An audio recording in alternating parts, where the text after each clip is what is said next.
યમુનાજી ભૂતલ પર આવ્યા તો સમગ્ર બ્રજમંડલ જે ગોલોક ધામમાં છે એ સમગ્ર બ્રજમંડલ આવ્યું। તો ભક્ત પર કરી કૃપા શ્રી યમનેજુ એસી, કેવી કૃપા! આને કહેવાય કૃપા। અલૌકિકતાનું દાન મળે ત્યારે કૃપા માનવી। આપણે નાની નાની વાતમાં કૃપા, ગાડી આવી કે કૃપા થઈ, ઘર આવ્યું કૃપા થઈ, સાધન આવ્યું, ધન આવ્યું કૃપા, આપણે તુચ્છ વસ્તુઓમાં કૃપા માની લઈએ છીએ।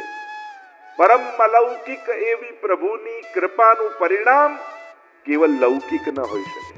અને કદાચ તમને લૌકિક આપ્યું છે તો પણ વિચારવું એ કે મારું અલૌકિક સાધવા માટે ઠાકોરજી મને લૌકિક સાધન આપ્યા છે। દેખાય છે લૌકિક, પણ મારે આનાથી અલૌકિક સાધવાનું છે, કારણ કે પ્રભુએ આપ્યું। પ્રભુનું આપેલું પ્રભુ સુધી ન પહોંચાડી શકે તો એ કામનું શું? પ્રભુ હંમેશા એવી વસ્તુ આપે છે કે એ વસ્તુ પણ ખેંચીને તમને પ્રભુ સુધી લઈ જાય છે। तो भक्त पर करी कृपा ऐसी श्री यमनेजु ऐसी और छाड़ी निज धाम विश्राम भूतल कियो और प्रगट लीला दिखाई जो तैसे।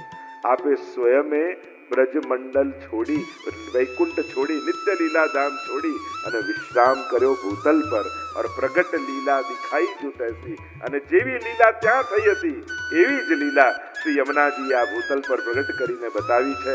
અને અનેક એવા પ્રસંગો પણ આપણને પ્રાપ્ત છે। પરમ પરમારથ કરત દર કરત હે સબન કો और देत अद्भुत रूप आप जैसे। परम परमारथ, પરમ જે પ્રભુના રસમાં ડૂબાડી દે એને જ કહેવાય પરમ। પ્રભુના રસમાં જે મેળવી દે એ જ પરમ।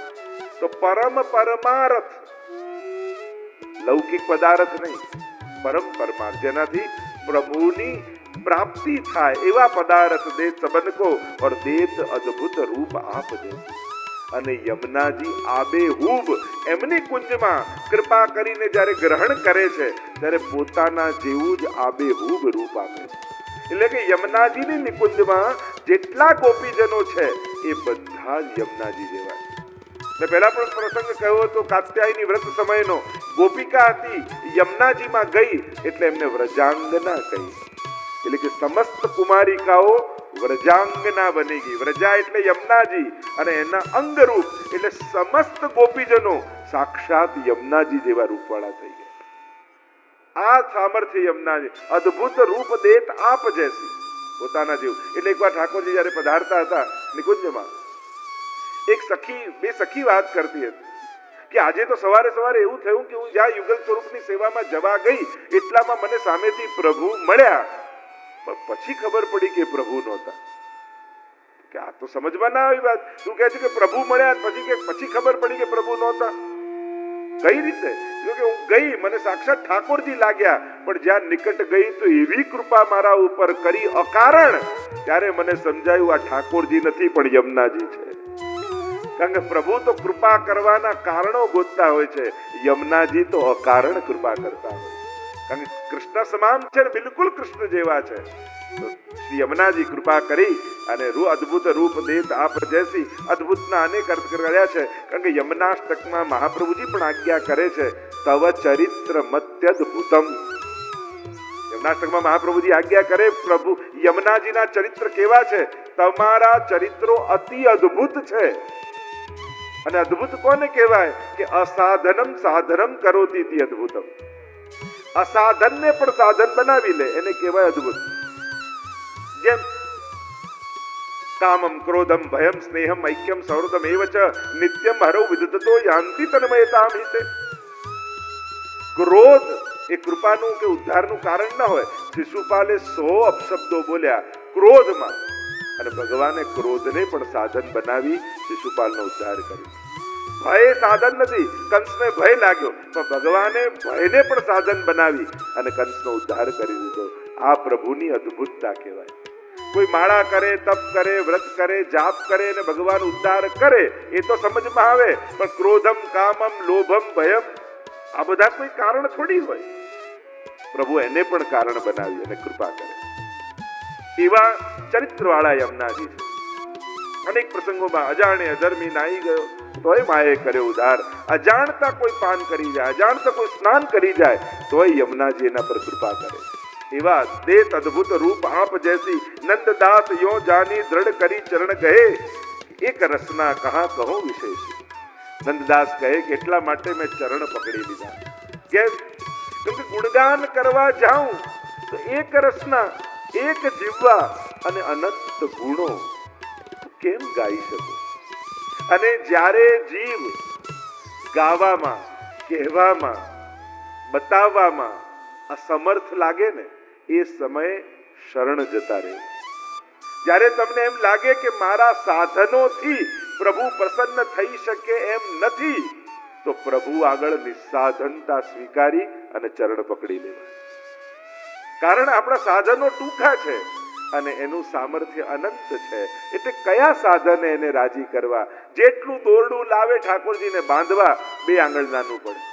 દશમસ્કંદમાં કથા આવે છે ને, અમતા અને મમતા જ્યાં સુધી છે, તમો ગુણ રજો ગુણ છે, 2 આંગળ નાનું પડે. પણ મહાપ્રભુજી આજ્ઞા કરે છે કે નિસ્સાધનતા જ સાધન છે. જ્યારે નિસ્સાધનતાનો ભાવ જીવને આવે છે કે પ્રભુ આ નથી વાણી, નથી આંખ, નથી કાન, નથી હાથ, નથી પગ, નથી કર્મ, નથી જ્ઞાન, નથી ભક્તિ, સર્વ સાધન રહિતસ્ય. હરિદાસજી બધા સાધનોથી રહિત. જો પ્રભુને લાયક થવું બહુ જ અઘરું છે. પ્રભુને લાયક થવું આપણા સામર્થ્યમાં જ નથી. તમે પ્રભુને લાયક 12મા અધ્યાયમાં જો ગીતાજીમાં ભક્તિ યોગમાં કેવો ભક્ત ગમે. અનપેક્ષ સુચિર દક્ષ ઉદાસીનો ગતમ વ્યથ સર્વારંભ પરિત્યાગી યો મદ ભક્ત સમે પ્રિય યસ્માનનો દ્વિસ્તે લોકો લોકાનનો દ્વિસ્તે ચ હર્ષા મર્ષ ભયો દ્વેગઈ મુક્તો યસ ચ મે પ્રિય. હવે આખું લિસ્ટ બનાવો ને કેવો ગમે તો આપણે તો વાંચેલે કે આમાં ચોકડી, આમાં ચોકડી, આમાં ચોકડી, એકે શ્લોકમાં આપણો મેળ પડે એમ નથી. બાકી 12મા અધ્યાયમાં જુઓ કેવો ભક્ત મને ગમે, ભગવાનનું લિસ્ટ જુઓ, એક એક ગુણમાં આપણો મેળ પડે. તો ભગવાનને લાયક થવું બહુ જ અઘરું છે, પણ ભગવાનના થવું સાવ સહેલું છે. આપણે ભગવાનને લાયક નથી બનવું, આપણે તો ભગવાનના બનવું છે. એટલે જ તો હાથમાં તુલસી દળ લઈ અને છેલ્લે બધુંય બોલ્યા પછી બ્રહ્મ સંબંધમાં કહીએ છે, હે કૃષ્ણ હું તારો છું. ક્યારે એમ કહીએ, હે કૃષ્ણ હું તારે લાયક છું. આવી હિંમત કરી આપણે. લાયકાત પ્રાપ્તિ તો બહુ દુર્લભ છે. એ આખા ગણિતમાં જો લાયક થવાની મહેનતમાં પડ્યા ને તો ઋષિઓ હજારો વર્ષ સુધી તપ કરતા રહ્યા પણ પ્રભુને લાયક નથી. પણ જે ભક્તોએ પોતાના દોષો, પોતાની અસમર્થતા સ્વીકારી, જૈસો હું તૈસો તિહારો શ્રી વલ્લભ સ્વીકારી લીધા. जितनी रवि छाया की कनिका इतने दोष हमारे. અમારા અનંત દોષો છે, હજારો દોષોથી ભરેલા છે. તારે લાયક નથી પણ તારા છીએ, જેવા છીએ એવા. અને પારસમણીનો સ્પર્શ ગમે તેવો ડોડું હોય સોનું કર નાખે. એમ પ્રભુનો સ્વીકાર જ આપણી શુદ્ધિનું એકમાત્ર કારણ. મર્યાદા માર્ગમાં ભગવાન પહેલા શુદ્ધ થવા મોકલે, જ્યાં પહેલા નિર્દોષ થઈને આવો પછી સ્વીકાર. અને પુષ્ટિ માર્ગમાં પહેલા સ્વીકાર અને સ્વીકાર દ્વારા જ શુદ્ધિ. જે દિવસે પ્રભુ સ્વીકારી લે ને એ જ ક્ષણે જીવ પવિત્ર થઈ જાય. નાળું વહેતું વહેતું ગટરનું યમુનાજીમાં, ગંગાજીમાં ભળી જાય એ ગંગા બની જતું હોય છે. પછી એ જુદું નાળું નથી રહેતું. એમ અનંત દોષોથી ભરેલો આ જીવ જ્યારે ભગવાનના થવાનો સંકલ્પ કરે છે, પ્રભુ આગળ સ્વીકારે છે. આજ સુધી જ્યારે જ્યારે વિચારતો તો એમ થતું હું પરિવારનો, હું ધંધાનો, હું ઓફિસનો, હું મિત્ર વર્તુળનો, ક્યાં ક્યાં બધું ઘણા બધા હૃદય પર હાથ રાખીને ઘણા એમ લાગતું કે હું આનો, હું આનો, હું આનો. સત્સંગ સાંભળ્યા પછી સમજાયું હું તો કૃષ્ણનો છું. અને એનો બનીને તમે સંસારમાં રહેશો ને તો સંસાર પણ તમારો સ્પર્શ નહીં કરી શકે. સંસારમાં રહેશો ખરા પણ તમે વૈષ્ણવ બનીને રહેશો, સંસારી બનીને નહીં રહો. કારણ તમને જાગૃતિ છે હું કૃષ્ણનો છું. બસ આ અવેરનેસની જરૂર છે. આ બોલવાના શબ્દો નથી, આ ગોખવાના શબ્દો નથી, આ સમજૂતી છે. જીવનની સૌથી મોટી સમજણ છે કે હું કૃષ્ણનો છું. અને જ્યારે આ બનીને રહો છો, કૃષ્ણ એટલે આનંદ, કૃષ્ણ એટલે મંગલ, કૃષ્ણ એટલે શુભ, કૃષ્ણ એટલે ઉત્સવ, કૃષ્ણ એટલે પ્રસન્નતા, કૃષ્ણ એટલે પ્રેમ, બસ એના બનીને રહેશો કૃષ્ણના, તો જીવનમાં કયા વિકારો સ્પર્શવા? વિકારો વિકારોને જ પકડી શકે છે, દુર્ગુણો દુર્ગુણોનો જ હાથ ઝાલી શકે છે, દુર્ગુણો સદગુણો બગાડી શકતા નથી, સદગુણો સદગુણોને આકર્ષે છે અને ત્યારે જે સંકળાય છે. તો અહીંયા સમજાવ્યું કે શ્રી યમુનાજી કેવા છે, તો નંદદાસ યો જાની દૃઢ કરી ગહે ચરણ ગહે. નંદાસજી કહે કે એક રસના કહા કહો વિશેષે, એક જીભ છે, ગુણગાન ગાઈને આપને પ્રસન્ન કરવા જાઉં. કારણ કે પ્રભુની પ્રસન્નતાનો એક રસ્તો એ પણ છે કે પ્રભુને ગુણગાન બહુ પ્રિય છે, એટલે જેટલા ગુણગાન કરો એટલી પ્રભુની પ્રસન્નતા પ્રગટ થાય. પણ એમાં અમે અસમર્થ છીએ, કોઈ યોગ્યતા અને એવો કોઈ ગુણ મારી અંદર નથી કે જે બતાવીને હું ઠાકોરજીને મારી પ્રત્યે રાજી કરી શકું. અને એટલા માટે કહ્યું નંદદાસ યો જાની દ્રઢ કરી ચરણ ગહે. મેં તો દ્રઢ કરીને પગ પકડી લીધા, ચરણે પડી ગયો છું કે આમાંથી એકે નથી, પણ હું તારો છું માં, હે યમુનાજી હું તારો છું. અને જ્યારે જેમ કોઈ છોકરાએ તોફાન કર્યું, કોઈ કિંમતી મૂર્તિ હતી તોડી નાખી, એટલે માને આવ્યો ગુસ્સો કે આટલી મોંઘી કિંમતી વસ્તુ લાવી હું મારી મૂર્તિ તોડી નાખ, આજે આખો દિવસ એને જમવા નહીં આપ, ઓરડામાં બંધ રાખીશ. હવે કર્મ આવું કર્યું તો ફળ આવું બંધન મળ્યું, ઓરડામાં બંધ કરી દીધો, ભૂખ્યો રે આખો દિવસ બંધ જ રાખીશ. પણ અંદરથી પેલું છોકરું દરવાજો ખટખટાવે છે ને કે માં હું તારો દીકરો છું, માં મને ભૂખ લાગી છે, માં હું તારો બાળક છું. અને જયારે 4-5 વાર માએ એમ સાંભળ્યું ને હું તારો દીકરો છું, હું તારો દીકરો છું, તારો દીકરો છું, અને એ સાંભળતાની સાથે માનું માતૃત્વ જાગી ગયું. અને માતૃત્વ જાગી ગયું અને મનમાં થયું ચલો આ વખતે ભલે કર્યું, ફરી નહીં કરવા દો, એમ કરી સજા આપવાનું નક્કી કર્યું હતું, છતાંય દરવાજો ખોલીને જમાડી દીધો બાળકને. એમ જ યમુનાજી પણ એવા જ છે. અનેક અપરાધો કરીને આપણે ગયા છીએ, પણ યમુનાજીને જ્યારે કહીએ ને હે યમુના હું તારો છું માં, હે માં હું તારો છું, ત્યારે મૈયા પણ આપણા સમસ્ત કર્મોને ક્ષમા આપી અને કૃપાનો પ્રસાદ ચખાડી દે છે. યમુનાજી આવા કૃપાળુ શ્રી યમુનાજી છે. એમ નંદદાસ કહે સાધનોમાં ન પડતા યમુનાજીના ગુણગાન અને આશ્રય કરજો, યમુનાજી સઘળા મનોરથોને સિદ્ધ કરશે. એમ કહી અને નંદદાસજી આગળ ગાન કરતા કહે છે કે નેહ કારણ શ્રી યમને પ્રથમ આવી. કારણ શું? એક જ કારણ, પ્રભુને છોડવા પાછળનું કારણ ભક્ત માટેનો અતિશય સ્નેહ, ભક્તની અતિશય ચિંતા. એ જ કારણથી શ્રી યમુનાજી પ્રભુને છોડી, નિજધામ છોડી અને ભૂતલ પર પધાર્યા. ભક્ત કે ચિત્ત કી વૃત્તિ સબ જાન કે તાતે અતિ આતુર જુધાઈ. કેમ દોડ્યા? કારણ ભક્તના ચિત્તની વૃત્તિને યમુનાજી જાણે. અનેક અનેક અર્થો કર્યા બધા, આ બધા ભગવદીઓ અને આચાર્યોના અનેક અર્થો પ્રગટ કરે. ભક્તની ચિત્તની વૃત્તિ કેવી છે? આ સંસારી જીવ નથી, આ ભક્ત છે. અને ભક્ત પાછો કયો છે? નિત્ય લીલાનો જીવ છે.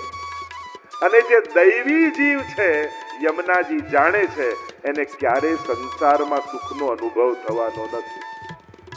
કારણ કે આપણે ત્યાં 3 મહાપ્રભુજીએ ગ્રંથમાં 3 પ્રકારના જીવ બતાવ્યા. ષોડશ ગ્રંથમાં એક ગ્રંથ છે પુષ્ટિ પ્રવાહ મર્યાદા ભેદ. 3 પ્રકારના જીવો ઠાકોરજી પ્રગટ કરે છે. એક પ્રવાહી સૃષ્ટિ, જે પ્રભુ મનમાંથી પ્રગટ કરે છે. જેમ કે આપણા તો મનમાં આવે કરવાનું, સમજી લેવાનું ભગવાનના મનમાંથી આવ્યો છે. આ સંસાર ચલાવવા માટે જ ભગવાને પ્રગટ કર્યો.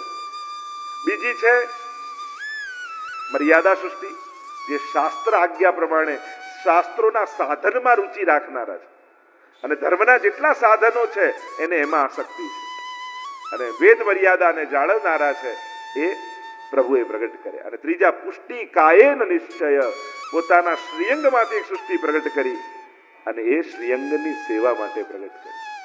એટલે આ ભક્તના ચિત્તની વૃત્તિને જાણે છે. મહાપ્રભુજી પણ એક સમય ચિંતા ચિત આઈ દૈવી કિમિત જાની ન જાઈ, આસુરી સો મિલી રહત સદાઈ, ભિન્ન હોય સો કોન ઉપાય. ચિંતા કરે છે મહાપ્રભુ કે આ દૈવી જીવ પણ પોતાના સ્વરૂપને ભૂલી ગયો છે અને સંસારીઓ સાથે રહેતા રહેતા પોતાને પણ સાધારણ તુચ્છ અને સંસારી માનવા લાગ્યો. તો એને છૂટો કેમ પાડવો? જેમ કોઈ લોખંડનો ભૂક્કો હોય, વેર હોય અને માટી સાથે ભળી જાય, એને છૂટો પાડવો બહુ અઘરો થઈ જાય. તો લોખંડવાળા શું કરે કે લોહી ચુંબક ઉપર મૂકી દે. ઉપર લોહી ચુંબક મૂકે એટલે આપમેળે બધું લોખંડ ચોંટી જાય અને માટીથી અળગું થઈ જાય. એમ મહાપ્રભુજીએ શ્રીનાથજી રૂપ એવું લોહી ચુંબક મૂક્યું જે દૈવી હતા બધા ચોંટી ગયા, બાકી બધા રહી ગયા.